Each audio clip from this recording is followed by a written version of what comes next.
মাধ্যমিক পরীক্ষার আগের দিন ভার্সাস পরীক্ষার দিন যেমন পড়গুলো আগে রিপিট করে নিই।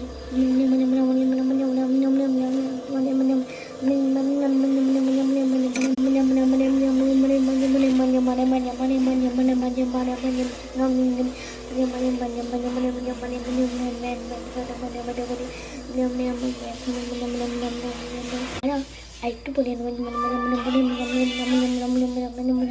ঠিক আছে, অনেক পড়েছে, এখন ঘুমাতে চলে যায়। আর পরীক্ষার দিন দেখিনি, পড়েই তো নিয়েছে কাল পরশু দিন হয়ে গেছে। আর পড়বো না, যাই পরীক্ষা দিতে। এবার নাকি ঝড় কমপ্লিট। যেদিন রেজাল্ট দেবার কথা, রেজাল্ট তো নিয়ে নিলাম। কত পেয়েছি মা? 60%। এত পরে 60%।